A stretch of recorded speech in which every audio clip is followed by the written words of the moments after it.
Hola, buenos días. Bueno, no sé si me conocéis alguno.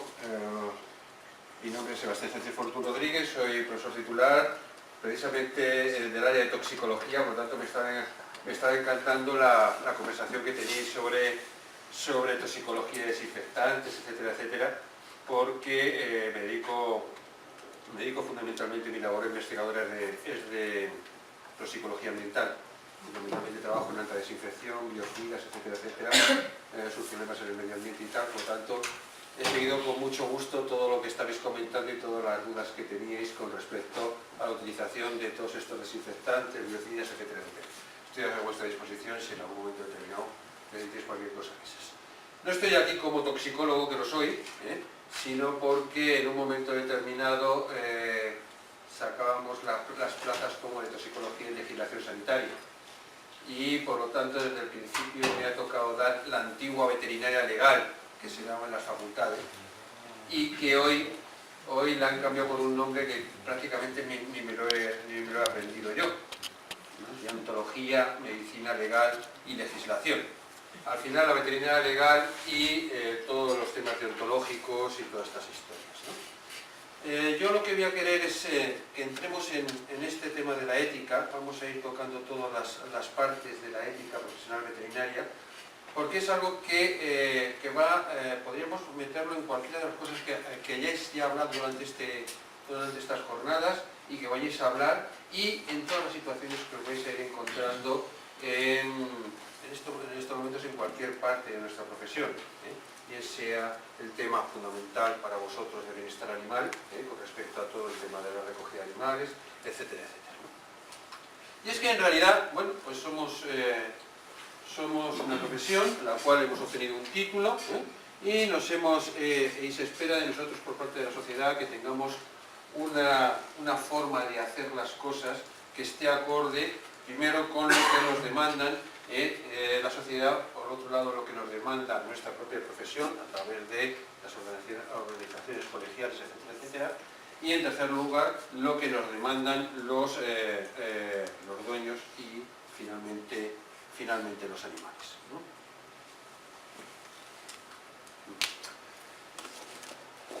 Hablamos, por lo tanto, de ética veterinaria. Cuidado con este tema de ética, de deontología. Todos estamos muy metidos en el tema de deontología. Lo hemos oído por todos lados. Realmente, no me quisiera yo meter con el tema de deontología, pero es algo que nos viene mucho de los médicos, de la profesión médica. Ellos, evidentemente, tienen que aplicar fundamentalmente deontología. Pero realmente, ahora, como veréis, y vamos a ir comentando, la deontología simplemente es una parte de la ética, no tan siquiera tiene por qué ser la fundamental. Nosotros en nuestra profesión tenemos que manejarnos bajo otros conceptos. Pero bueno, empezaremos por ética, la aplicación de estos conceptos que le dan un aspecto moral a aquello que tengamos que realizar. Ese aspecto moral nos lo da una autoridad, la autoridad que denominamos como autoridad esculapiana. Los esculapio, el símbolo, etcétera, etcétera. No vamos a entrar en la mitología griega, etcétera, etcétera. Pero es verdad que tenemos una influencia frente a la sociedad que tiene que provenir en base a la actuación que tengamos sobre ella. Esa autoridad esculapiana lo da bajo tres aspectos. La sapiencial, los conocimientos que hemos adquirido durante la carrera y durante nuestra profesión, eso por lo tanto es un tema muy personal, completamente personal, con lo que hayamos adquirido o no, y que nos permite dar opiniones, informar, pero la autoridad esculapiana, cuidado, nunca os va a permitir ordenar. El ordenamiento se lo dejamos a otros. Nosotros lo que tenemos que hacer es que en base a nuestros conocimientos, que se nos reconozca por parte de nuestro preceptor, se nos reconozca ese conocimiento y por lo tanto digan, oye, pues sí, es verdad, este tío sabe algo y por lo tanto vamos a hacerle un poquito de caso, ¿de acuerdo? Está, por supuesto, la autoridad moral, también algo bastante personal, la facultad de dirigir, controlar esa actuación que estamos haciendo, en fin. Y finalmente, la autoridad carismática. Esa sí que es estrictamente personal, es la capacidad que tenemos personal, capacidad de liderar grupos, la capacidad de que lo que estemos diciendo no suena chino y que por lo tanto la gente crea que estás en el buen camino para el bien hacer de, en este caso, de nuestra profesión veterinaria. Y toda esta autoridad la tenemos que ejercer para tres aspectos fundamentales. Por un lado, para el animal, somos veterinarios, por lo tanto tenemos que aplicar toda esta autoridad hacia el animal, hacia el cliente, hacia el dueño de esos animales, pero finalmente a la sociedad, que es la que en definitiva nos debemos a partir de nuestra profesión, ¿no? Ello hace que, bueno, esa autoridad escolapiana muchas veces hace que la profesión creamos que podemos autorregularnos en todo ello, ¿no? Nos cuesta mucho trabajo que vengan de fuera para decirnos qué es lo que tenemos que hacer, qué es lo que no tenemos que hacer, y en cuanto a asesoramiento de clientes, en cuanto a las políticas más adecuadas, fundamentalmente el bienestar animal, etcétera, etcétera. Pero realmente esta autorregulación los diferentes autores no consideran que sea suficiente como para poder establecer unos criterios morales y éticos lo suficientemente potentes para sustentar todo lo que hayamos dicho anteriormente. Os he traído aquí dos artículos, una revista que con toda seguridad conocéis todos, el Veterinary Record, una de las revistas más prestigiosas de nuestra profesión veterinaria, y para un poco que veáis que estas garantías solamente porque nosotros nos autorregulemos, a través de nuestra organización colegial, a nosotros mismos, etcétera, etcétera, no es suficiente. En el de la izquierda llegaron a la conclusión, es un estudio que se realizaron, y llegaron a la conclusión de que los chicos, conforme vamos avanzando en la carrera, nos vamos haciendo menos empáticos que las chicas hacia, por ejemplo, el sufrimiento animal, ¿no? Empezamos todos aquí muy zoólogos, los animalitos, pero este estudio revela que conforme vamos adquiriendo conocimiento, conforme vamos avanzando en los cursos de la carrera, pues las chicas, vosotras sois más empáticas hacia ese dolor del animal, hacia esas necesidades del animal, y los chicos nos vamos haciendo menos empáticos, ¿no? Eso ya genera una diferencia, que no permite esa autorregulación, evidentemente, porque ya entre nosotros mismos empezamos a tener diferentes criterios, ¿no? En el segundo, va un poquito por la misma línea, es otro estudio que se publicó en el Veterinary Record. Dicen que las chicas utilizáis más elementos contra el dolor que nosotros. Nosotros lo vemos un poquito menos necesario, o empezamos a aplicar esa terapia analgésica un poco más tardía que vosotras. Bueno, pues es otra manera de ver el welfare quality, de ver el bienestar animal bajo dos prismas completamente diferentes.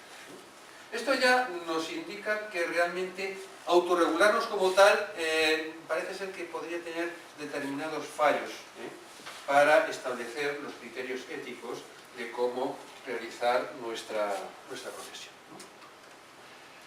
Es por ello por lo que ya en el año 95, en el siglo pasado, Tannenbaum decidió que había diferentes ramas de la ética veterinaria y que por lo tanto en todas ellas el profesional veterinario debería de picotear. Tenemos que entrar en todas ellas. Tannenbaum hablaba de la ética veterinaria descriptiva, de la oficial, de la administrativa y de la normativa. Son las cuatro ramas, son los cuatro pilares en los cuales se debe basar la ética en nuestra profesión, ¿no?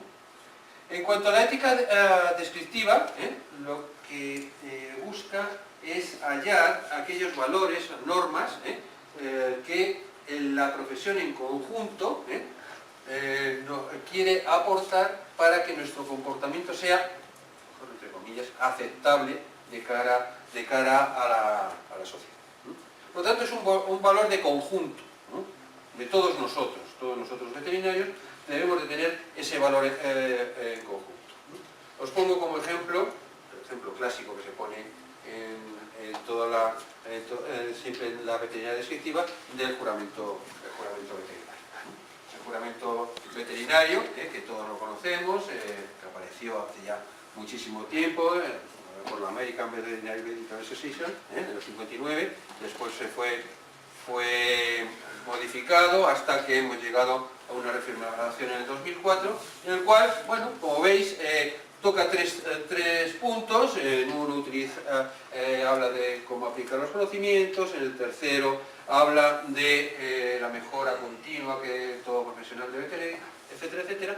Pero tenemos un segundo punto que es el que está establecido completamente en relación con nosotros, ¿no? Leído como tal, habla que ejerceré mi profesión conscientemente, con dignidad y de acuerdo con los principios de la ética médica veterinaria. Por lo tanto, ahí está dentro, esta parte, esta rama de la ética veterinaria descriptiva, está marcada expresamente en uno de los tres puntos del juramento veterinario, ¿no? El cual, como veis, ya tenemos una distinción, ¿no? Una distinción que resulta muy importante hacer porque muchas veces nos perdemos entre una y otra. No es lo mismo la ética animal que la ética profesional veterinaria. No tiene nada que ver. Las dos evidentemente nos atañen, pero ambas son completamente distintas y por lo tanto tienen funciones y objetivos completamente distintos. La ética animal es la obligación que nos hemos dado como, desde el punto de vista antropocéntrico, evidentemente, pero un antropocentrismo, pero la que nos hemos dado a nosotros mismos para con los animales. Cuidado, etcétera, etcétera. La ética profesional veterinaria es la obligación moral de la profesión, del cuidado veterinario. ¿De acuerdo? Cuidado. Eso es algo que también debemos de tener muy bien. Después tenemos la segunda, que era la ética veterinaria oficial, ¿no? Los valores que adoptamos como organización colegial, ¿no? En este caso, nuestra organización colegial veterinaria, que en uno de sus puntos, concretamente en el segundo, habla de la salvaguardia de todos estos principios éticos, deontológicos, etcétera, etcétera, ¿no? Tanto, este sería el ejemplo típico de una ética veterinaria oficial. La administrativa, y por lo tanto, si hablamos de ética profesional veterinaria administrativa, estamos hablando de normas establecidas por los diferentes organismos oficiales. Aquí los ejemplos siempre son dos. Por un lado tenemos el Código Deontológico de la Profesión Veterinaria, todos lo conocéis, aplicado y debe ser aplicado de una manera limpia y incluso establecida, o los diferentes códigos de conducta, como los de la Federación Veterinaria, que hay, el cual nos dicen los principios generales y, por supuesto, todo aquello que se va a considerar como acto penal. Esto sería la parte de ética administrativa. Y finalmente tenemos la normativa. Para muchos, yo me incluyo entre ellos, me parece la fundamental, la principal, aunque la pongamos en el cuarto lugar, me parece la fundamental porque con ella se enmarcan realmente los principios filosóficos, ¿no? Los principios filosóficos de la ética y de la moral en la profesión. Es mediante ella, son cuestiones completamente individuales, son apuestas individuales del profesional, evidentemente unidas junto con todo lo que hemos hablado anteriormente, conjuntas, como gubernamentales, organizativas, etcétera, etcétera, pero la normativa basa el compromiso personal del veterinario frente a todo lo que es nuestra profesión veterinaria. Que algunas veces, como os digo,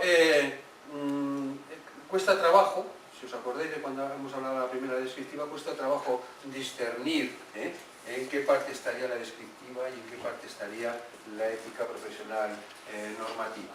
Eso nos lo resuelven Sugermanis y Solmasi, en la cual yo creo que aciertan mucho cuando nos dicen que mientras que la descriptiva, la que hemos hablado anteriormente, os acordáis, normas, hechos, se refiere únicamente a hechos, la normativa se refiere a valores.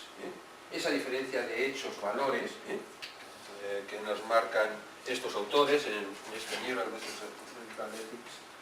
yo creo que es fundamental para poder distinguir entre lo que es hechos que están ahí y los valores que uno mismo debe tener. ¿De acuerdo? Por lo tanto, estas serían las reglas de la ética profesional veterinaria que debemos de tener presentes a la hora del ejercicio de nuestro trabajo. Claro, a partir de aquí, ¿qué es lo que nos encontramos? Pues lo que nos encontramos es que, si no todos los días, un día sí y un día no, cuando estamos trabajando como veterinarios, nos vamos a encontrar con dilemas. Dilemas que la sociedad y nosotros mismos exigimos que tengan cierta resolución. Cuidado, dilema, dos cuestiones,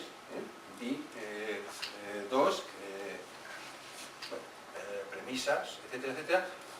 En esencia, un dilema, porque no todo es dilema, cuidado, no todo tiene que ser dilema. Dilema tendríamos que decir que serían dos cuestiones que son completamente opuestas, pero que necesitan un acercamiento, para poder resolver el asunto. Pero dos cuestiones completamente opuestas, si no, no sería dilema. Yo os voy poniendo una serie de casitos, de ejemplitos, para que se nos vaya abriendo un poco la mente y vayamos pensando en cosas. Durante toda la exposición lo iré haciendo así para dejároslo ahí y que vayáis pensando un poco en el tema. Algunas, francamente, esperpénticas, como esta primera que os he puesto, que evidentemente parece que nunca puede ocurrir, pero bueno, meteros en la cabeza que en un momento determinado, frente a dos animales que tienen un problema, tú solamente tienes para poder tratar a uno. ¿Y a cuál de los dos eliges? Siempre y cuando, evidentemente, como es un ejemplo puramente académico, estamos hablando que los dos bajo las mismas circunstancias. Ya sé que empezaríamos a valorar a uno, empezaríamos a valorar a otro, pues esto lo necesita más o esto lo necesita menos. No, pero desde un punto de vista académico o teórico, dos exactamente iguales, ¿qué narices hacemos? Eso es un dilema. Es un dilema, no sabemos por qué realmente vamos a tener que tomar una decisión frente a dos elementos evidentemente opuestos. Como os decía, afortunadamente no todo, gracias a Dios, porque si no, nuestra profesión sería francamente difícil de realizar, no todos son dilemas. Yo no sobrecargo una factura porque me acaban de aparcar un Rolls Royce en la puerta y me viene una persona que le veo que tiene un bastón y que me va a resolver parte de mi hipoteca. Evidentemente, eso no es un dilema. Sería otro tipo de acto, pero no, yo no entro en un dilema para saber si le cobro más o le cobro menos. Pero sin embargo, en otros aspectos, y fundamentalmente en nuestra profesión, el que más, yo creo que más daño moral y ético, individual y personal hace, es todo el tema referente a la eutanasia. Eso nos duele, no conozco a ningún compañero que me haya dicho alguna vez, bueno, eso nos duele bastante, y eso, todo lo que está referente al tema de la eutanasia, son dilemas realmente difíciles y francamente muy complejo de llegar a resolver, aunque la sociedad nos exige en muchas ocasiones que lo tenemos que resolver. Por tanto, no nos quedará más remedio que simplemente por respeto a ella tener que hacerlo. Claro, tenemos que, como digo, al final tenemos que llegar a una resolución. Una resolución, ese arte, como hablamos anteriormente, porque al final termina siendo un arte, nos empeñemos o no, de encontrar elementos medios de frente a cuestiones prácticamente irreconciliables. Eso se engloba dentro de una maraña, dentro de una telaraña en la cual entran por un lado los deberes que tenemos, los deberes morales que tenemos, las obligaciones morales que tenemos, y bueno, pues resulta bastante complicado de llegar, incluso de nuestra posición frente a la sociedad. También, en muchos aspectos también es, yo no sé si llamarle egoísmo, pero el poder estar de una manera más o menos tranquila dentro de nuestra profesión y dentro de nuestra sociedad, muchas veces también tiene mucho que decir en estos aspectos, ¿no? Que ocurra un aspecto como el que os he puesto un poco aquí, en el cual te das cuenta que tú puedes resolver una cosa de una manera bastante fácil y bastante evidente, y que el cliente se empeña que no, porque ha tenido una mala experiencia anterior y te dice que por ahí no paso. Los que hemos trabajado, trabajo aquí en esta Santa Casa, a la cual os da la bienvenida, pero durante el tiempo he trabajado como veterinario, tuve mis años de trabajar de veterinario, pues realmente te encuentras con cuestiones de estas en las cuales es muy complicado, puedes perder el cliente, muchas historias, y entonces claro, ahí es cuando la ética y la moral resulta bastante difícil, y deberíamos de tener las armas, nos deberían de haber dado en algún momento determinado las armas suficientes como para poder entrar en un convencimiento a base de determinadas cuestiones para poder llevar a este señor a decirle, no, usted, la cetotomía en estos momentos no es lo adecuado, yo se lo voy a sacar por aquí, usted tuvo una mala experiencia, no sé si psicología veterinaria o qué tendríamos que hablar, ¿no? Pero ciertas armas, lo mismo que nos dan armas contra enfermedades parasitarias o enfermedades infecciosas, también nos deberían de dar armas para poder saber estar en estas cuestiones, ¿sí? Yo simplemente os lo dejo ahí. En un momento determinado, bajo este ejemplo que os he puesto aquí, ¿qué haríais? ¿Qué resolución a este dilema ético? Me pasó una vez. Ese ejemplo me pasó una vez. Fuiste tú. No. Me acaba de recordar la situación que viví yo, ¿no? Sí. Y la tuve muy clara. O sea, estaba por el criterio de la vaca que no quería hacer cesárea, no quería hacer fetotomía, entonces había que sacar aquello para salvar algo. Entonces el tío quiso tirar del becerro como fuera.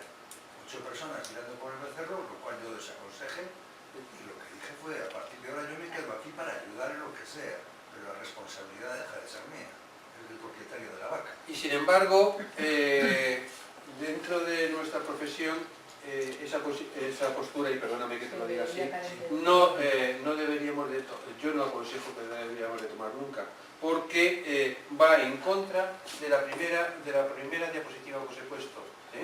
Tú tienes que conseguir tu autoridad esculapiana. Tenemos que buscar. Sé que en un momento determinado... Vamos a ver, ahí me han corrido a borrachos también en alguna ocasión en algún pueblo. Creo que todos los que hemos hecho veterinaria rural conocemos esos aspectos. Pero esa posición tiene que ser tan, en último caso, decir, bueno, ya no se puede más. No, es que ya no se podía. Bueno, entonces si llegaste a eso me parece muy bien, pero aprovecho lo que he dicho para decir que lo que yo busco de vosotros cuando os estoy hablando de esto es que apliquéis vuestra autoridad esculapiana a muerte, hasta el final, y cuando ya no te da más el cuerpo, pues entonces evidentemente te tienes que retirar y decir, no tanto lo que tú hiciste, pero yo sí siempre aconsejo, por favor, pide usted una segunda opinión, porque muchas veces, es que este veterinario ha venido de la ciudad. Mujer, hombre, y el menoscabo de la autoridad es tremendo.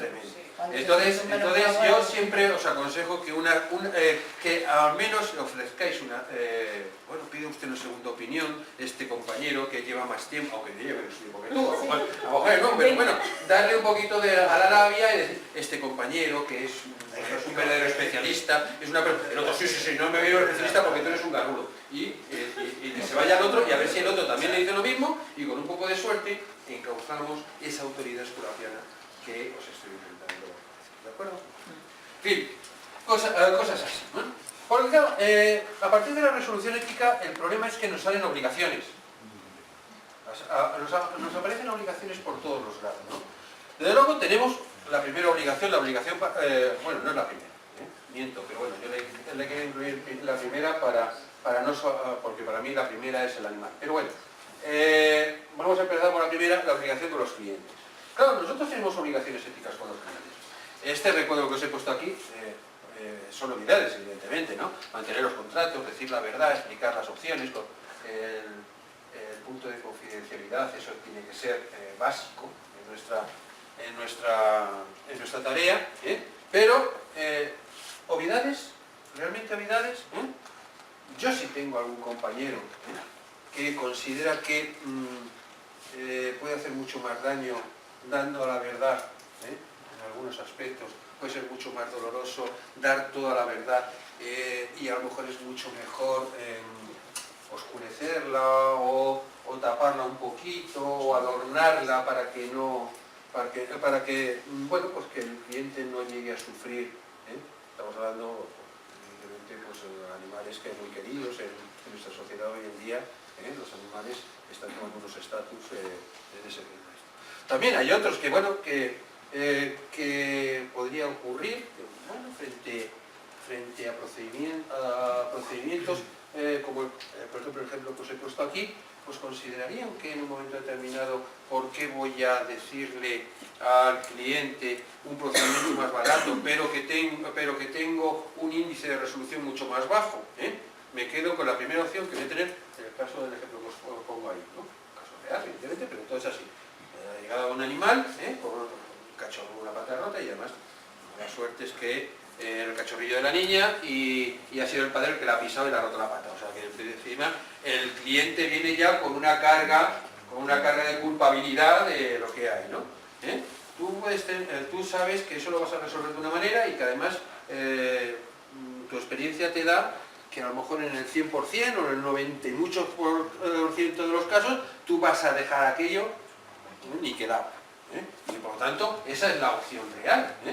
Pero esa opción vale X, vale X dinero, a lo mejor un precio excesivamente alto, ¿no? Y se plantea en la consulta que ese dinero no se puede poner encima de la mesa. Tú sabes que hay otras fórmulas que pueden valer la mitad o la cuarta parte.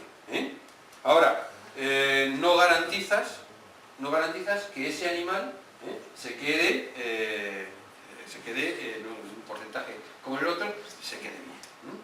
¿Qué hacemos ahí? Porque nosotros sí tenemos también una obligación para con los animales, no solamente para con el cliente. Tenemos una obligación para con ese cachorro, y le estamos poniendo en un riesgo. ¿Cómo resuelves ese dilema ético? Ya sé que en más de una ocasión me dirán, hombre, por una vez, pues mira, pues no le cobras, ¿hasta cuándo aguanta una clínica veterinaria bajo esas premisas? Que eso es inviable. ¿Hasta cuándo puedes aguantar? Es que el problema es que a los veterinarios nos enseñan a ser veterinarios, pero no empresarios, en muchos casos. Claro. Y también que nos fijamos de que yo me voy al médico y me hacen 1000 pruebas. Me hacen 10 tags si hace falta y lo que sea. En la seguridad social, pero si tú te vas y no tienes seguro... bueno, evidentemente, entonces pasas al parto veterinario, efectivamente, ¿entiendes? Entonces, dicen, no, pues, compañeros vuestros, no, pues hombre, pues esto se podría resolver en un momento determinado, pues a plazos, que lo vaya pagando a plazos poco a poco, tal. Bien, darme opciones de resolución ética, de resolución moral, para resolver este tema. ¿De acuerdo? Eso es lo que nos tenían que enseñar, aparte de ser gestores, nos tenían también que enseñar un poquito a esto que os estoy diciendo. Pero también tenemos obligación, no solamente con el cliente, también tenemos obligaciones con nuestros colegas de profesión. Y muchas veces, es verdad, el Código Deontológico lo dice, estamos obligados a proteger la profesión, a tratar con los otros colegas de una manera colegiada, con todo lo que lleva el estar colegiado, juntos, etcétera, etcétera. Pero, ¿qué hacemos cuando observamos en algunos de nuestros colegas, en algunos de nuestros compañeros, actos de incompetencia, la utilización de prácticas no demasiado cuestionables, o, quiero decir, si entramos ya al engaño al cliente, ¿no? ¿Qué engaños? Vamos a ver. Os he puesto aquí algo para que sea muy suave, para que no digan, no, es que frente a un sinvergüenza de eso yo voy a por él y lo mato. Bien, me parece perfecto, pero esos son casos extremos, pero hay gamas de grises en todo esto, ¿no? Os he puesto aquí un ejemplo, bueno, pues que podría ser, ¿no? Pero tú has puesto una clínica con un compañero, con varios compañeros en asociación, y un día, pues el compañero que lleva el caso no está, te encargas tú de ello, un perro que con una tos persistente, bueno, pues está tratado por esa tos y tú te pones ahí y de pronto te das cuenta de, bueno, que tu compañero la ha cagado, o sea, que no ha acertado ni una, ¿no? Que hay un problema, en este caso, un problema cardíaco y tal, y entonces, pues claro, tú tienes tu deber moral para con ese animal, también con tu compañero, pero tienes el deber lugar con ese animal, ¿no? Y entonces cambias el tratamiento, le metes, pues es un tratamiento rítmico, lo que sea, el problema que haya tenido, ¿no? Claro, eso queda muy bien, bueno, pues vamos a, vaya, que llegue el dueño y diga, ay, pues muchas gracias y se vaya tranquilamente y tú vas a poder hablar. Pero si en ese momento dice, hombre, ¿me has cambiado el tratamiento? ¿Qué? Esto es más fuerte para contra la tos, esto un digitaliko va, vamos, a muerte, ¿no? ¿Qué le dices? No, es que los digitalicos es que para la tos es lo último que tenemos. Bueno, ¿qué le dices? Es que, bueno, te ha tocado hablar uno del grupo, vamos a ver si te lo podemos solucionar por aquí. Otra resolución ética que... Pero eso pasa, por ejemplo, en el mundo privado, pero aquí, en los centros de protección animal, hay un problema añadido. Que hagas lo que hagas, entras en competencia de unos recursos públicos con una actividad privada. Entonces... Más variables todavía. Y más difíciles de justificar. ¿Por qué? Porque el otro día vino al centro un veterinario con el que yo tengo una relación exquisita y hablando de la posibilidad de utilizar un quirófano en el centro me decía, con recursos públicos tú no me puedes quitar a mí. Hay una serie de conciertos con clínicas donde se pueden hacer esas actividades y no hay por qué dotar con recursos públicos un quirófano en el centro, por ejemplo, tuvimos ese debate. Pero da igual, no hay que irse al extremo de las cirugías, cualquier cosita. La primera charla que han dado aquí los compañeros hoy, hemos hablado de botiquín veterinario, hemos hablado de asistencia de urgencias. Cualquier clínica de Madrid, en un momento dado, puede plantear, entre comillas, un recurso de decir, oye, con medios públicos se está atendiendo casos privados, sobre todo no en el caso de abandonos, sino el caso de las recogidas que estuvimos hablando. Lo digo por aprender yo, cuidado, porque yo al final sí que estoy con compañeros que tienen razón. O sea, pues tú ahí lo que te pasa es que tú ahora has planteado un problema, el problema, como te estás dando cuenta, te está generando un dilema ético de saber qué quieres hacer con este y tendrás que resolverlo. Sí, pero primero priorizo el perro y yo que tengo el producto y soy veterinario se lo pongo. Pero a partir de ahí sí que me surgen muchos problemas y no me resuelve ni la ordenanza municipal ni la normativa autonómica. Eso te lo va a resolver la ética personal. Pero genera un problema, porque al final el que tiene una actividad privada quiere ganar, paga sus impuestos, paga su historia, tiene montado su chiringuito y tú al final no dejas de pertenecer a fondos públicos. Entonces, tú al final para el animal tienes un concepto, pero para el compañero dices, coño, igual sí que le estoy puteando, entre comillas, en alguna actuación. Igual tendrás que resolverlo. O sea, ahí viene lo que estamos hablando de resoluciones. Sí, pero ahí sería una seguridad social, un centro de protección animal para mí sería la seguridad social que tienen las personas cuando van a un hospital. Ya, pero aquí hemos hablado de un perro accidentado en la calle que tiene un propietario que tú lo has recogido. Entonces luego después le tendría que cobrar ese tratamiento veterinario, pero incluso más caro que le hubiera salido en una clínica privada. Porque, lo pregunto, en el sentido de que además es que la gente te lo encarceta. Quiero decir, ya estábamos tardando, perdonadme, tengo que retomar el asunto. Ya estábamos tardando, esto siempre ocurre. Ya estábamos tardando en que empezáramos a debatir entre grupetos y tal. Quedémonos, si queréis, porque si no, no podemos avanzar, quedémonos en que realmente la cuestión es muy problemática. Y que vais a encontrar con estos problemas que, evidentemente, y lo hemos dicho desde el principio, hemos tenido la desgracia de que no nos han enseñado a cómo tratar. Y que yo quiero hacer hincapié en que debéis de hacer un poquito de esfuerzo para poder llegar un poco en ello y que, bueno, pues que la ética profesional veterinaria pues vaya. ¿De acuerdo? Bien, la obligación con la sociedad no quisiera ni entrar.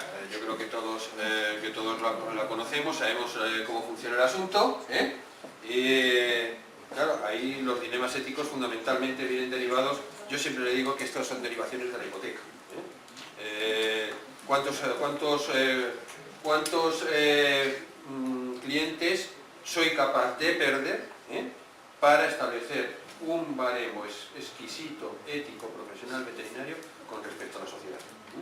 Y eso es una cuestión muy personal de cada uno. O sea, eso es muy complicado. O sea, que yo vaya a una explotación avícola y vea que se cumplen rozando solamente, por ejemplo, espacio para los animales, condiciones de temperatura, etcétera, etcétera. Esas son cuestiones que hay que plantearse con mucha... Y finalmente, evidentemente, también tenemos obligación con nosotros. Es evidente que no solamente tenemos obligaciones para los demás, sino que también tenemos obligaciones con nosotros mismos. Sensibilidad social, eso lo hemos hablado anteriormente, cuánto tiempo podría yo estar trabajando al coste sin ganar dinero, porque me empiezan a tocar el corazoncito diferentes cosas que vayan entrando en mi clínica o en otra. ¿Cuánto tiempo tengo yo que darle, moralmente estoy hablando, al cliente, a los animales, y por ende, cuánto tiempo le tengo que dar yo a mi propia familia? Yo también soy de Dios, digo yo. Y, bueno, ¿cuánto puedo yo arriesgarme si yo en estos momentos pudiera miraros a vosotros y conociera cualquier cosa de todos vosotros y fuera y lo planteara en el colegio de veterinarios? Si yo voy a lo Capitán Trueno y me planto en el colegio y digo, ábrame usted expedientes deontológicos de todo esto, de Julanito, Menganito, ¿hasta cuándo puede ser soportable un individuo llevar esa carga con respecto, en una organización colegiada, me refiero, con respecto a los compañeros que van a estudiar? Son cosas que quisiera que esos estuvieran muy planteados. ¿De acuerdo? Bien, al final, evidentemente tenemos que formular una decisión ética, la tenemos que formular de alguna manera. ¿Cómo lo hacemos? Pues hay muchos caminos. La formulación de una decisión ética tiene que venir derivado de las teorías éticas, no podemos hacerlo de otra manera. Es aquí donde os decía que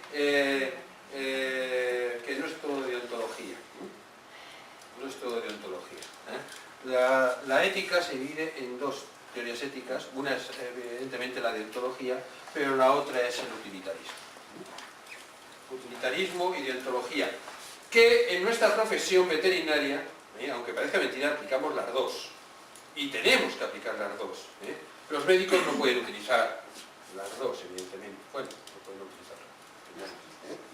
Ahora estamos viendo determinados medicamentos que por su coste tan elevado no están... O sea, en cierta medida, en algunos aspectos ellos también lo aplican, o por lo menos la profesión médica lo aplica, ¿no? Pero bueno, ellos lo llevan muy a gala y es verdad que en un porcentaje muy alto, ellos aplican elementos deontológicos. De ahí que hayamos ido arrastrando todo, deontología, profesional veterinaria, etcétera, etcétera. Pero realmente lo que estamos hablando desde el principio, como os dais cuenta, es ética. Nosotros aplicamos las teorías deontológicas, evidentemente, los derechos de los animales para nosotros están fundamentados y están por encima de cualquier cosa. Nos basamos fundamentalmente en el término de paciente moral, desarrollado por Reagan, Tom Reagan. Pero en una parte también nos tenemos que basar, y lo hacemos, sobre todo en el método de reproducción masiva, etcétera, etcétera, nos basamos también en las técnicas, en la ética del utilitarismo, buscar el bien, el mayor bien, aunque tengamos eso que últimamente llaman mucho como efectos colaterales, pues aunque tengamos eso, pero buscar. Por lo tanto, tendremos que basarnos en los dos elementos, y se hace a través de los principios rectores de la ética.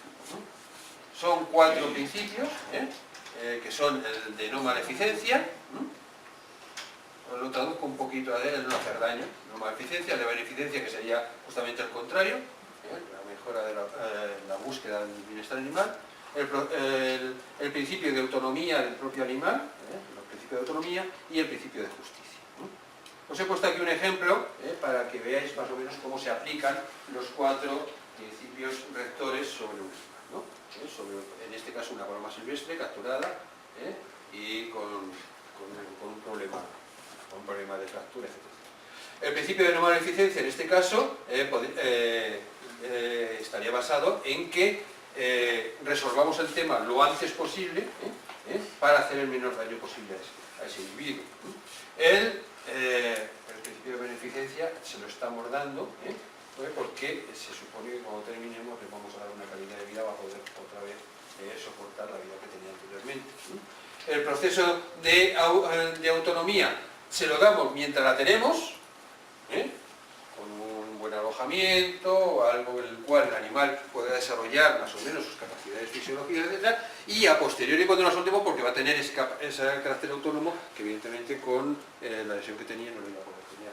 Y el principio de justicia se lo estamos dando a una paloma, porque en esencia, y para que nos entendamos, le estamos dando las mismas oportunidades que nuestro perrito, esa mascota de perro que vive con una familia y que ambos tienen los mismos derechos. ¿De acuerdo? Por lo tanto, son los 4 principios rectores que aplicamos dentro de la ética profesional veterinaria. Al final, cuánto de deontología y cuánto de utilitarismo podemos meter en un cóctel. Claro, cuando tenemos 2 elementos, ese es el problema. Si se nos va la mano por un lado, tenemos unos problemas, si se nos va la mano por el otro, los problemas también son bastante grandes. Eso más o menos lo tenemos un poquito resuelto con los estudios del doctor Gracia Guillén, en el cual sus esfuerzos morales, que están basados en el fenómeno del principialismo, donde vinieron las libertades y todas esas cosas que vienen de Warshausen y Childress, pero que después lo toman otros. Él más o menos intenta hacer 2 niveles, un primer nivel de ética de mínimos y un segundo nivel de ética de máximos. En la ética de mínimos meten no maleficencia y justicia, no maleficencia, entendiendo ética de mínimos evidentemente porque lo primero es no dañar, por lo tanto es una ética de mínimos, y por otro lado el acto de justicia como consideración igualitaria, que para él también resulta lo inmediato y fundamental, y por eso lo metemos. Y después entra una ética de máximos, que pues sería beneficencia, no por nada, no porque vaya contra la beneficencia, sino porque como es justamente lo contrario de maleficencia, lo puede sacar ahí porque ya está más o menos controlado con una maleficencia. Y el tema de autonomía, que bueno, pues siempre podemos jugar un poquito, siempre tenemos un cierto. Este es el método sincrético que nos propone Gracia Guillén para conciliar utilitarismo y deontología, algo muy complicado en muchas ocasiones. ¿De acuerdo? Pero como estábamos hablando, y por eso lo he ido dejando para el final, para nosotros, o sea, la obligación principal que tenemos los veterinarios no puede ser otra que es la obligación para con los animales. No puede ser de otra manera. Es una obligación que la tenemos muy marcada como profesión, pero claro, que dentro de ello empiezan a aparecer problemas fundamentales. La obligación que nosotros tenemos, que decimos que la primera, pero ¿para quién sería? ¿Lealtad primaria al cliente o al animal? Eso no podría pasar por otro lado si no entendemos qué estatus moral tienen los animales, o qué estatus moral estamos dando a nosotros los animales. Es por ello que se hablan de que la sociedad, los profesionales, las organizaciones pueden jugar a dos modelos. Un poquito así de WhatsApp, pero el ejemplo WhatsApp, entiéndeme, WhatsApp como un poquito saliendo un poco de las normas académicas para explicar algo, ¿no? El modelo mecánico y el modelo pediatra. Siempre lo explicamos de la misma manera. Si tú tienes un coche antiguo y te vienen y te dicen que arreglarlo te cuesta 6.000 euros, y dices, venga, de aguace, ya te va a pasar, pues ya buscaremos otra solución, pero no me voy a gastar en ese coche 6.000 euros. Ahora, si yo no lo quiera, tenemos un hijo enfermo y le dicen, le va a costar a usted la operación 6.000 euros, yo no creo, a lo mejor lo hay, pero no creo que ya quédate con el niño que irá a otro y ya nos vamos a otra cuestión. No existe, ¿no? Por lo tanto, tenemos el modelo mecánico y el modelo pediatra. Es verdad que la profesión, generalmente el 90% nos basamos en el modelo pediatra. El problema que tenemos, fundamental, es que nuestra sociedad fundamentalmente está basado todo el tema de los animales en el modelo mecánico. A nuestra desgracia es así, y es una lucha que tenemos permanente, y es una lucha que evidentemente tiene unas connotaciones éticas muy importantes, ¿no? Claro, porque realmente estamos, llegamos a lindes, llegamos a momentos en los cuales ese modelo mecánico, ese modelo pediatra se pone en evidencia, y no sabemos cómo hacerlo. Vivimos en una sociedad en la cual el dinero es tremendamente importante, Dicen que el dinero en este mundo, si no es lo primero, es lo segundo, ¿no? Pues eso está muy consolidado en nuestra sociedad, y por lo tanto todos esos criterios de modelo mecánico, que en cuestión de nuestros animales está basado fundamentalmente en el modelo de propiedad, después entraremos en ello, el modelo de propiedad, de objeto del animal, está basado mucho en ello, y por lo tanto lo que vamos son a elementos, porque sí es verdad que se están haciendo cosas, o sea, no hay que negarlo, o sea, no estamos en la prehistoria, se están haciendo cosas, pero se está tendiendo a lo que los diferentes filósofos están hablando como las éticas minimalistas. Llegar a buscar un mínimo que más o menos nos deje un poquito tranquila nuestra conciencia, que nos sintamos medianamente a gusto, pero sin tener que llegar a... Eso es la ética social minimalista que está fundamentalmente a los actos de crueldad, porque evidentemente se va todo contra lo que nos parece extraño, anormal, aberrante, pero sin embargo somos capaces de aceptar con agrado lo común, lo aceptado por historia, por lo que sea, ¿de acuerdo? Por lo tanto, eso lo tenemos, y es un planteamiento que dentro de la ética, dentro de la sociedad, lo tenemos ahí, y tenemos que jugar con ello, no podemos hacerlo de otra manera. Yo os he puesto aquí una sentencia, no vamos a decir ni de dónde es, ni de cuándo, pero es una sentencia que nace a partir de que, bueno, en un acto benéfico se sueltan palomas, y bueno, pues para un ONG, y a tanto el tiro y a tanto la paloma tirada, ¿no? Algo que, sí, bueno, pues para sacar dinero, y no voy a especificar qué, pero era para un buen acto, un acto que si tú quitas esto y ves la ONG para lo que iba a ir, te apuntarías, ¿no? Te dejas de apuntar cuando dices que es a pegar un tiro a una paloma, pero si no te dicen eso, tú te apuntarías casi completamente eso, ¿de acuerdo? Se denuncian, y el extracto de sentencia que os he puesto aquí, la leo, que el juez dictaminó que las personas que estaban patrocinando el evento no eran sádicos ni psicópatas, es literal, que no era probable que existiera riesgo de que los participantes dispararan al público, hasta ahí podríamos llegar, y que además lo hacían por una buena causa. Y fuera. Eso es una ética social minimalista. Eso es una ética social minimalista. ¿De acuerdo? Y esa es la que tenemos, y bueno, pues es con la que estamos. Por lo tanto, si tengo que... Mucho me estoy viendo, ¿no? Sí, queda muy poquito tiempo ya. Sí, bueno, pues voy a adelantar. Las propuestas tienen que venir derivadas bien con el bienestar de los animales, bien a través de la ciencia, bien a través de la ética, o bien a través de la legalidad. Son los tres elementos básicos que tenéis que entrar. Aportando elementos tanto físicos como mentales, pero que el telos que nos marca Rowling es importante, que es la naturaleza del animal. No solamente el bienestar físico, no solamente el bienestar animal, sino el bienestar de su entorno, de cómo debe estar. Estableciendo un parámetro de secuencia de que lo primero evidentemente es la vida, segundo es la salud, pero evidentemente el tercero tendría que ser el confort. Y a partir de ahí aparecerían las 5 libertades, las conocéis, por lo tanto no vamos a... ¿No las conocéis? Libres de ser...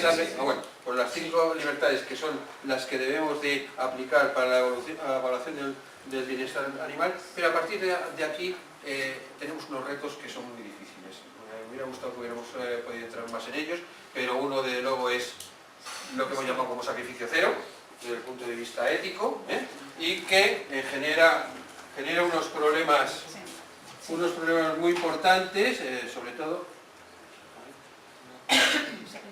no me va el... Sí me va, pero no soy capaz de llevarlo a su sitio.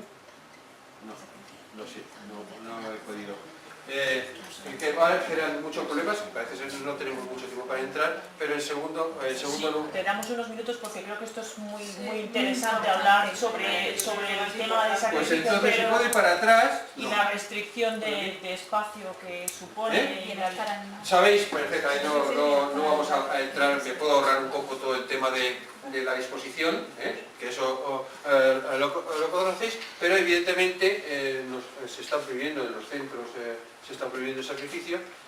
Yo ahora que estoy llevando una serie de trabajos de grado en cuanto a bienestar animal, y estamos visitando los centros de protección animal de la Comunidad de Madrid y valorándolos, etcétera, etcétera, nos estamos dando cuenta del problema que se está generando de hacinamientos, aparición. Quería que vierais, bueno, yo creo que habréis visto más de una vez estos tipos de estereotipias.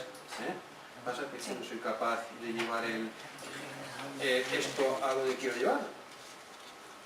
Es un ratón que va a una velocidad aquí.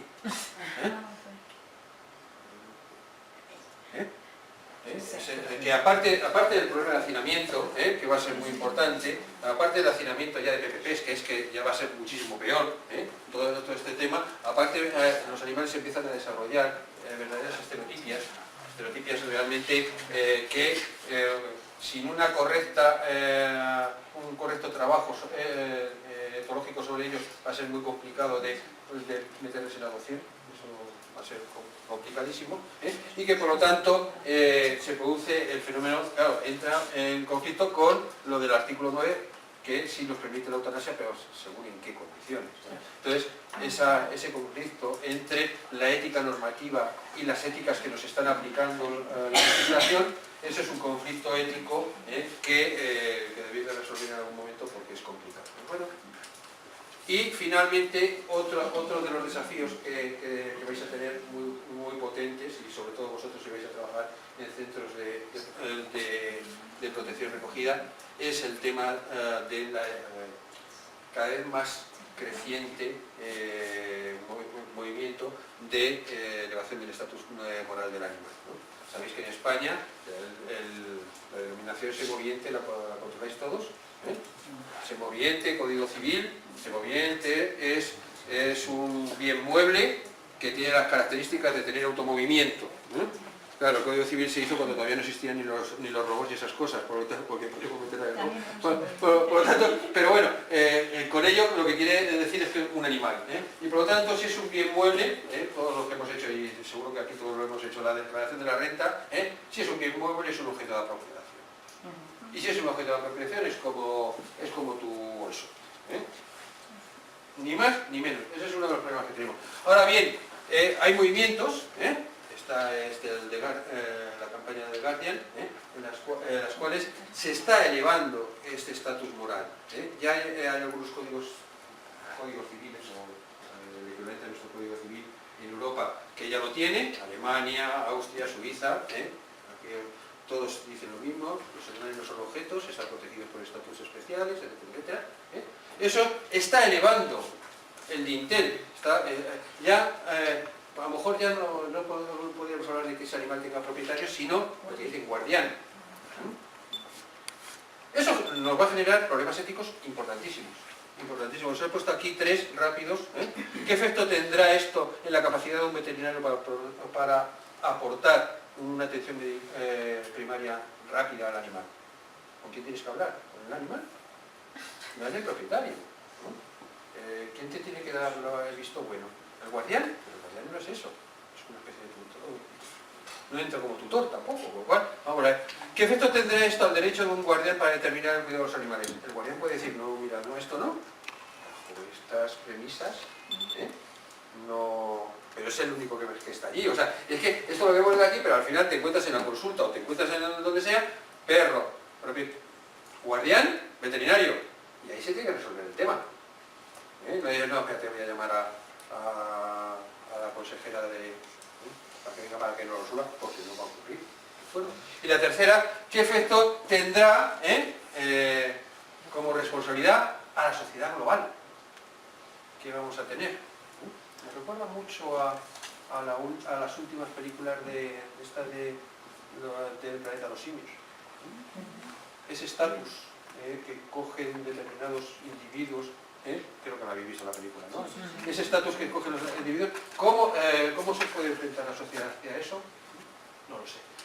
Perdonadme que me he extendido muchísimo. Muchísimas gracias. Muchas gracias.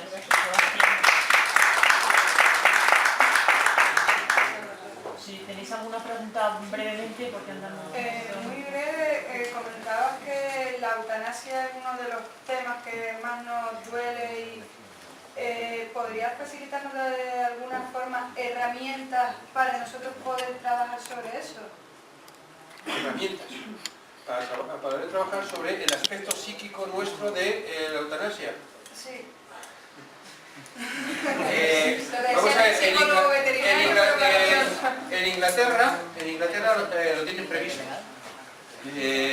Creo que se ha cerrado ya eso porque lo llevaron, eran postdoc y cosas de estas y al final se terminó, pero la Universidad de Bristol tenía un gabinete psicológico de ayuda a los veterinarios, puesto que el tema de eutanasia en Inglaterra es un poquito distinto al nuestro, entonces allí es mucho más común. Pues a lo mejor ciertas políticas a nivel colegial, yo creo que a nivel colegial, a nivel asociativo, debería ser también ciertas políticas de ayuda al veterinario frente a conflictos éticos importantes en los cuales estén, por un lado, los que más o menos nos dedicamos un poquito a esto, pero por otro lado, verdaderos expertos en psicología, etcétera, etcétera, yo creo que sería fundamental. Sería fundamental porque, repito, no sé vuestra trayectoria profesional. En mi trayectoria profesional yo he tenido que enfrentarme a la eutanasia y ahí me ha tocado. Sobre todo la mayoría que estamos aquí, que estamos en centros de protección, no es lo mismo un animalito que viene enfermo de casa con 17 años y lo ves claro y dices, te voy a ayudar, a un animal que ves sano y lo estás eutanasiando porque no tienes espacio. O sea, eso yo creo que es todavía mucho más duro. Para nosotros asumir y estar un poco tranquilos con nosotros. Ya era larga, menos mal, porque he quitado toda esa parte. He quitado toda esa parte, pero fundamentalmente porque creía que os ibais a echar contra mí por la reglamentación de la Comunidad de Madrid. Y luego... Perdón, no sabía dónde venía, no sabía que erais de las diferentes provincias, creía que éramos de Madrid, y entonces digo, lo quito porque me van a decir, oye, no, eso ya está resuelto. Está resuelto en la Comunidad de Madrid, claro. ¿Y cómo está resuelto? Pero yo creo que se le va a echar encima ahora. No, ya está encima. Yo, ya te digo, estoy llevando trabajo fin de grado, estamos intentando establecer un sistema de evaluación, pero de evaluación, no que llegue el veterinario y diga esto está así o esto está así, sino que mediante una serie de protocolos se pueda estandarizar, es decir, si tal recinto cumple con las normas, tanto en las cuales a lo mejor sí tendrían que tener cierto grado de atención. Pues sería necesario que eso... Sí. Pero sí que sería necesario que eso que está usted comentando. Ahora mismo nosotros, por ejemplo, en la región de Murcia ha entrado en vigor la Ley 6 del año 2017 y acaba de entrar en vigor y se va a plantear el mismo problema que aquí en Madrid. Sería bueno que se establecieran... Lo conozco, entre otras cosas porque tengo casa en Águilas. Sí. Lo conozco y estoy yendo mucho por ahí, conozco el problema murciano, pero no se va a circunscribir a Murcia. Yo creo que se empiezan a levantar aquí las manos, yo creo que nos juntamos todos.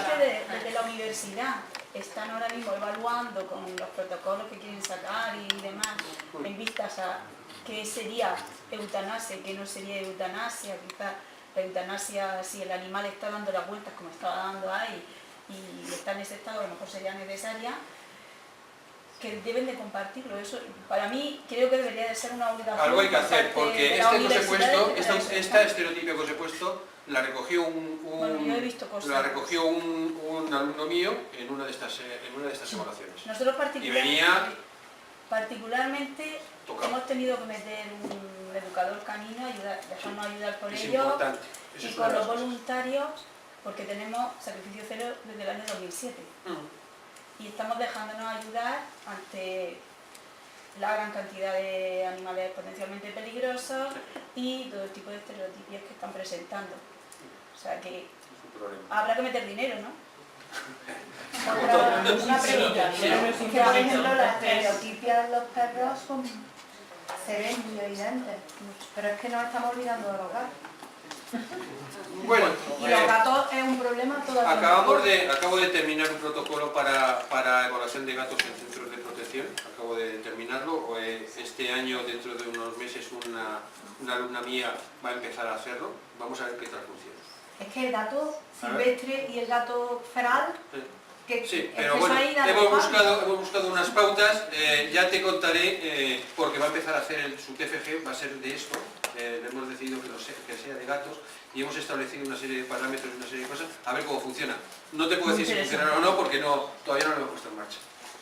No, respecto a lo que ha dicho la primera compañera, que el Colegio de Veterinarios de Valencia elaboró un documento de cara a la valoración, no que te ayuda a ti, sino que te ayuda a tomar esa decisión. Y hay unos ítems que tienen que ver pues, desde lo más básico, de defecación, si está a cuatro patas, si está postrado, si anda, si cómo no. Pero eso es clínico. Es que si te das cuenta, yo conozco esos protocolos.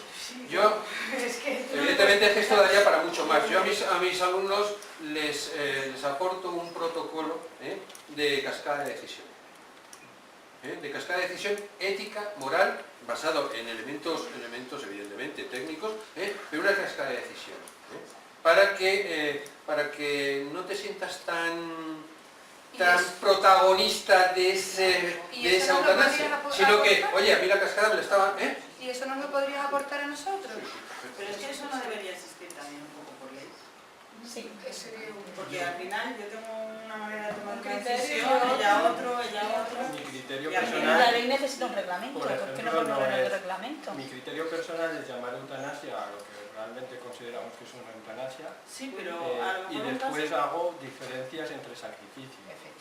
El sacrificio humanitario para mí, por ejemplo, sería el de la estereotipia. Que tú, si a ese animal lo sacas de ahí y le das un tratamiento etológico, lo puedes recuperar, pero no tienes esos recursos. Con lo cual, como no lo vas a poder Entonces, sacar... ¿qué estatus moral está dando un animal que por falta de recursos lo sacrifica? Claro, es que... Yo solamente te planteo esa pregunta. Sí, Es que claro, es que ese es Si el aunque tú verdadero, no el tengas verdadero problema. los medios para mantener ese animal, los medios en cuanto a espacio, en cuanto a cuidados, en que no le estás dando una vida, pero tampoco puedes tomar la decisión de la eutanasia. Entiendo yo, el debate está ahí ahora mismo, en ese punto. Claro, o sí.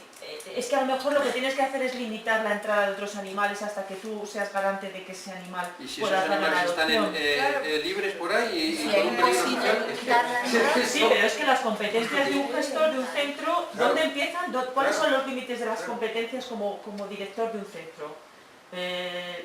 Bueno, Claro, Es pero que si por ahí sí. van los tiros. No, cierras mira, tu centro, si fuera ya sin me tengo que problema. mojar, me mojaré en cuidado. Sí, A lo mejor la cosa, yo no comenzaría por ahí, sino que comenzaría que para que tú, yo, cualquiera, tengamos una mascota, tengamos que hacer Tenencia responsable.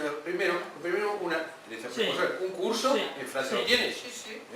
Mi hija, que es estudiante de Sí. veterinaria, está ahora en Toulouse, papá, aquí tengo que hacer un curso para tener un perro. Digo, Pues me claro. parece muy bien, si es que es lo que tiene que hacer, digo, y vete a Alemania también. Claro, y aquí no, aquí tú te vas a un sitio y dices, me gusta esto, y hay gente que se pilla unos perros que no te quiero ni contar. No Y te quiero ni luego contar, están en medio Para- del Niño con otra... Mira, caso personal, veterinario, 30 y tantos años y tal, mi hijo se presenta con un bicharraco de un mes así, con unos carpos así. Yo le digo, ¿dónde vas? Y no, está prohibida la entrada de perros en casa. Ya, pero le estaban matando y efectivamente estaban ahogando la cámara. Y él llegó, dijo algo y todo. Y dijeron, pues si quieres coges uno. Lo cogí y se lo trajo para casa. Yo lo intenté colocar, ya te lo digo primero, no fui capaz. Al quinto día, trayéndomelo aquí al laboratorio, haciéndole camas con las... bueno, al final se ha quedado en casa. 50 kilos de perro. 50 kilos de perro, un cruce de mastín con cazador de osos de Carenia. Dios, cómo vale. Eso es lo que tengo en casa.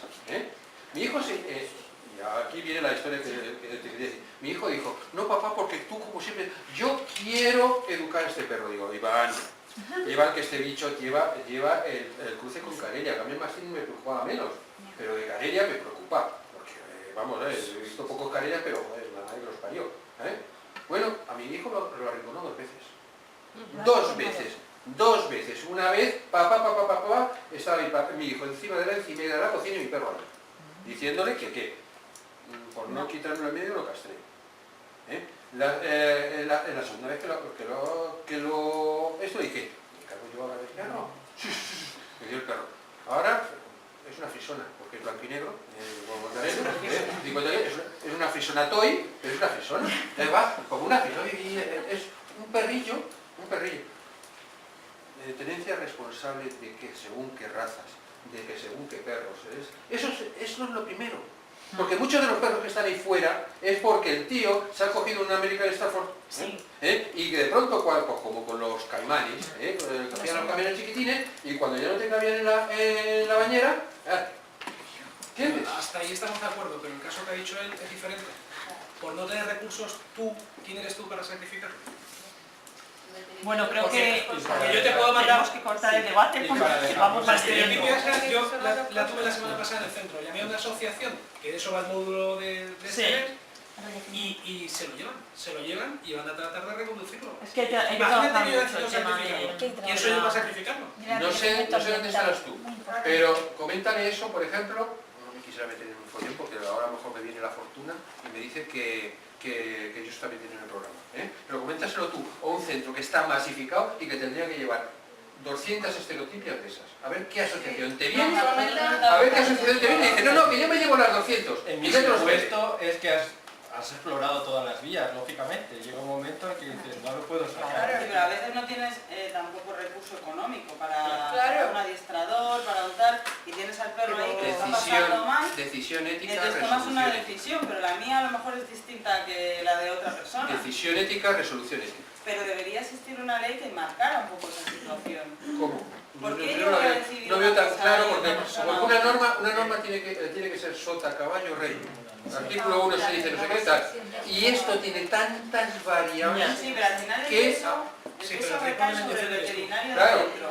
claro. Y el veterinario del centro... Bueno, vamos a ver, si tenemos el estatus de ser hemos hablado del médicos, maltrato de tener animal, no del la maltrato vida y la muerte en veterinario. nuestras manos, va a llegar un momento que No sé. vamos a tener que resolver y tener responsabilidad ética y moral para determinadas cosas. Y nos las tenemos que tragar. Pero Y yo- si no, pues a vender libros. Pero yo creo No, pero que debemos ir un paso antes y evitar la entrada de animales. Y ahí no estamos trabajando. Es lo que te estoy diciendo, que está al Estamos principio. solamente buscando salir a los animales. Y no tenemos un par de años para plantarnos en la entrada. Claro.